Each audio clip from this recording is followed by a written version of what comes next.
Tumatawad ka sa akin. Hindi na ako tanga.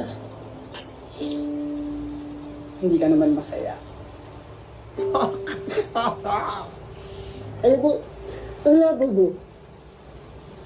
Kapag ito yung ginamit, ang sasabihin mo, tanga. Pag ito, hindi masaya. Hindi ka kasi talaga pwedeng maging masaya. Para tayo. Ha? Para hindi na ako naiingit sa'yo. Huh? Ano ba? Nakaingit sa'yo eh. Ikaw ngayon, doktor na. Wala pa rin.